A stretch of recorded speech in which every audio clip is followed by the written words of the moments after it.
me and my wife were working in Omaha, Nebraska at AT&T at a call center. We both got home at the same time. It was roughly about 8:30 at night. Come in the house, go into my room, which is on the 5th floor in an apartment building, by the way, there in Omaha, Nebraska. And I sit on the edge of my bed as I'm taking my shoes off. Okay, my wife is standing right beside me. She's got her hand on my shoulder. She's taking her shoes off too. The two grays come right through the wall of my 5th floor apartment building. Okay, I was very shocked.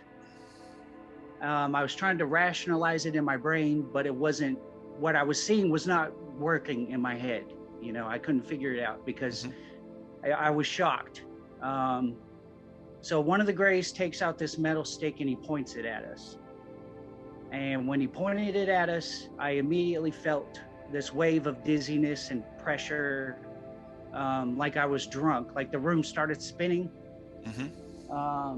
And then out of the corner of my eye, because I'm seated, I see my wife just fall over. You know, she falls right on the bed. And that kind of angered me more. So I think because of that and a couple other factors, I was able to like resist whatever this was, or you know. So I just said out loud, I said, how the F did y'all do that? And now at this point, the little gray, or one of the grays, had his back to me. I assume it was the one that hit us with the stick. And he turns real funny and he looks at me, and then he kind of cocks his head to the side and he says, how did we do what exactly? But he doesn't say it, you know, it's telepathic. It's like right into my brain. It sounds kind of crazy, but you know, I say to him, I said, how did you walk through the wall? And he responds back, he says, we use a particular type of light that increases the distance between the nucleus and electrons and atoms. And he said, this allows us to walk through solid objects, word for word. I'll never forget it. And then I black out immediately. Yeah, did you understand what he meant when he said that? I mean, are you technically minded? Yeah, and actually, like when he was saying it, I could see like almost a diagram of it in the particles, you know, separating, like increasing in distance. Yep. It was very weird. It was like watching a video on YouTube almost in my brain as he was explaining it to me. Right. So you said little gray. How tall were the grays? I'd say about mid-waist, and I'm about 6'2". So Okay. I don't know, maybe 4 foot. You know, maybe 3.5 feet, maybe 4 foot tall. Yeah. So what happened? They had silver suits on, and they had 3 fingers and a thumb, and there were 2 of them. Right. So, okay. So then I black out, and the next thing I know, I come to, and I'm in the woods, and I'm in a single file line, and it's one gray in front of me, and then me, and then my wife is right behind me because I turned around, and then the other gray was right behind her, all in a single file line. And we're walking up this ramp to a big glowing like ball, and I couldn't really make out what that was. It was just really bright and shiny, so I couldn't really focus at that. All I remember really is looking down at my shoes and hearing the noises my feet made on that ramp as we walked up it. And then I black out again. Okay, so the next thing I remember is I'm in this big room that's like stone and metal mixed together. And right in front of me is this chair. And then I look at the chair, and then I realize I'm holding hands with something. So I look down on my right, and it's one of the grays. I'm holding hands with the gray. That's when I pulled his hand up and I looked at his fingers specifically. And I was like, wow, you know, he's got 3 fingers and a thumb. Wow. So anyway, the gray on my left, because there were 2, the one on my left runs up to the chair. So I see him run up there, and I look up, and this tall white guy turns, and he looks like right at us. And now he was tall, he was like big, and this was from a distance, but I could tell he was a lot bigger than me. His skin was white like paper white. His hair was also paper white, and kind of long, like it come down a bit.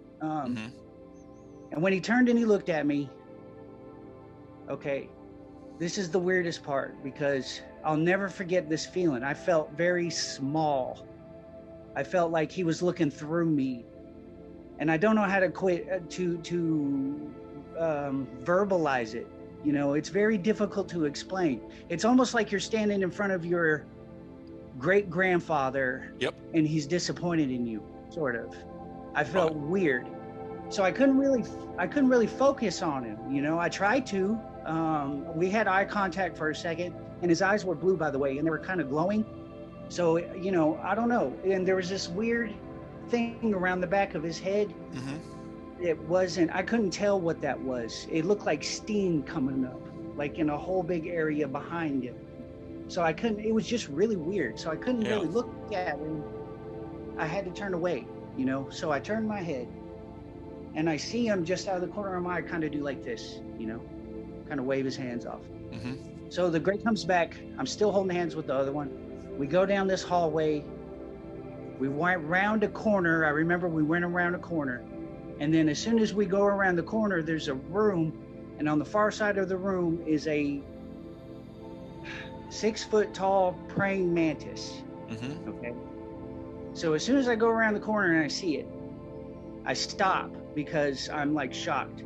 Like the other things were humanoid, you know what I'm saying? Yep. So when I turn around and I see this thing, it scared me.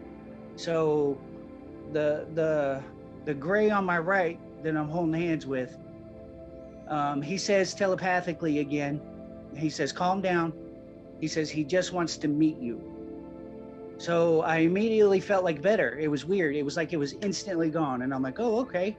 So I take a couple steps towards the mantis, and like, no shit. And I'm sorry, I forgot. No, that's all right.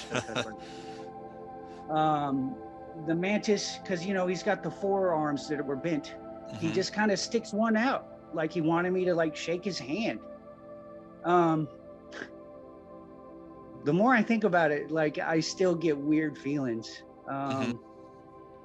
Have you ever been like terrified and felt love at the same time? Like, yeah. it's such a weird feeling, because like when he stuck his arm out, I felt like very comfortable. And I know that's weird.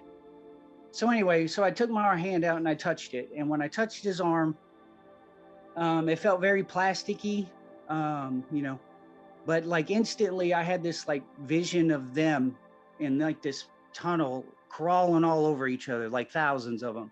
Wow. And I could feel clicks, like click, click, click, click, click. And then I felt like 3 real powerful ones. And it went in my knees, in my elbows, and then in my teeth. It was like bam, bam, bam, like click, click, click. And then my skeleton felt like the whole thing was like vibrating. It was really weird. And then like my perspective went out. And if you can understand that, it kind of like a camera angle broadens. Yep. Okay, and I saw tunnels. I saw thousands of them. And I saw like a planet that had carvings in the surface of it, like ridges and ice. And then I heard this like voice, but it was different than the previous one. Okay, this one was much deeper, it was like rumbly. And it said, this is how we communicate, through touch. And then I black out again, and I wake up sitting on my bed the next morning at 7:30. The sun is up. My wife is standing right next to me. She's got her hand even on my shoulder, like we never left. Right. Fully clothed. I think my shoelace was still even untied, because I managed to untie one. Right. Like nothing ever happened.